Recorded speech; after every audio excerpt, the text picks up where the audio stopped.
Hi there. I care and you matter. I'm Shannon and welcome to my channel. Today we're going to be talking about something a little different. We're going to be talking about time tokens. And this is one of my time tokens. If you don't recognize him, this is Crookie from Disney's Mulan, a movie that I believe is over 20 years old now. So I'm going to date myself here. But before I jump into why I have time tokens and what I use them for, let me tell you a little story. I knew that I wanted to be a teacher forever. I knew that would require me to go to college and complete a teaching degree. However, I am the first person in my family to go to college, and so I didn't really have any role models. I didn't have a plan to follow. And if I'm completely transparent, when I turned 18, I didn't know how I was going to pay for college. But what I did know is that it was going to cost a ton of money. And when my high school started letting all of us, soon to be graduates know that we needed to complete the FAFSA, which is a federal application for student aid, student loans, I thought, okay, this is the next logical step that I need to take. However, my parents refused to complete that. And because I was not an independent yet, I believe you weren't independent until you either were financially on your own, no one else could claim you as a dependent. My parents were. You had to be married or you had to be 21. All of those things I was not. So I remember just, getting 2 jobs, working my tail off, and I had 2 very small scholarships at the time. One from a local community college and a small $500 scholarship from my high school. And so I decided, okay, I don't have enough runway to pay for all of my college education, but I'm going to do what I can. So I scrimped, I saved, I worked 2 jobs while I went to school, and I used my 2 scholarships to pay for 2 quarters at that particular community college. Now, fast forward a little bit, met my husband there, and actually fell in love, got married.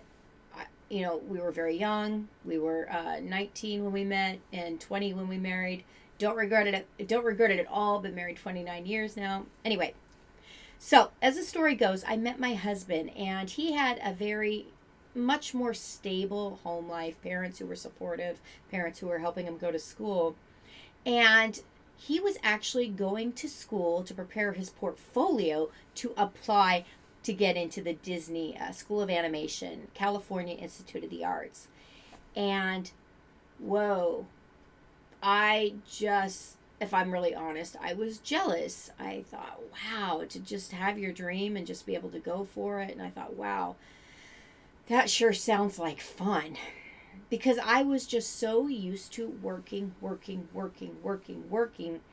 And to be honest with you, I'd kind of lost touch with my dream of becoming a teacher because I was just so busy working, trying to get there. I'd fallen out of love with it. I was exhausted. And here I was, jealous of the man I loved because he was chasing his dream and he was doing such fun art stuff. And I thought, I would sure like to try that. And my husband said, so why don't you? And I was like, whoa, wait a minute, can I? For the longest, I had been working so hard for so long, and I thought, could I? Could I drop everything just because I wanted to try something new? Now, remember, this is coming from a place of, I had no role models, I had no parental support, and I'm trying to get to this place, to this end goal, as quickly as I possibly could. But I also knew that I was exhausted and not happy. And so I decided that, you know what? We don't have any kids. We are independent now. If I'm ever going to take a risk and try something, now would be the time. So you know what I did? I completely changed degree direction, and I enrolled at the Art Institute of Seattle, which is now no longer around. But I did it. And when I did my homework every single time, Mulan was big at that time, I had my little Crookie on my desk. Now, was I good at the art? Was I good at the graphic design? It was actually called visual communications. Yeah, I was passable.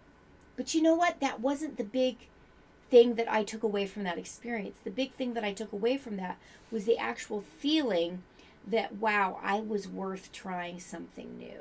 It was okay to do something just because I liked it. It wasn't the actual art or graphic design I was creating. It was the experience, the intangible experience of actually doing something simply because I wanted to, and proving to myself that I was worth taking a risk on. And so every time I did my homework, I was so incredibly grateful that I had done that for myself.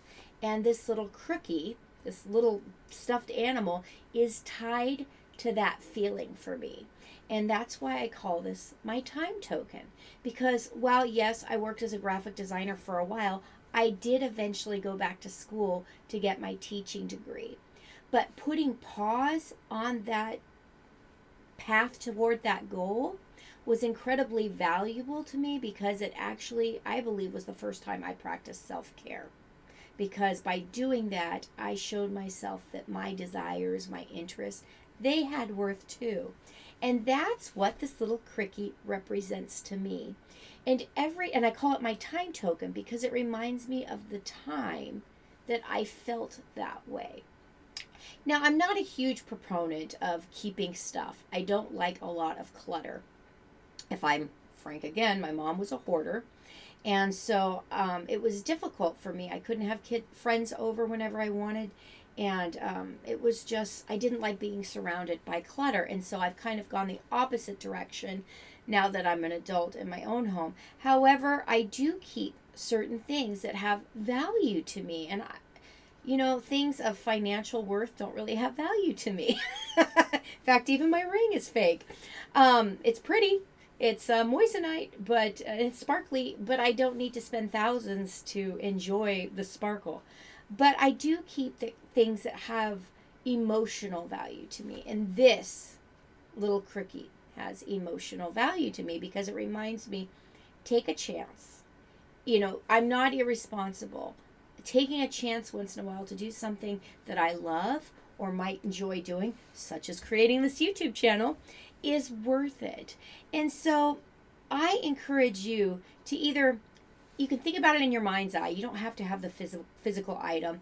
It could be a picture. It could be a book on a shelf. Just something that's a reminder to you of a time in the past that, one, either you did something that you're really, really proud of. Two, a time that you took a risk and it paid off. Or three, just a really poignant memory that creates really warm, encouraging feelings inside yourself. Now, why are time tokens important? Why am I recommending you do this?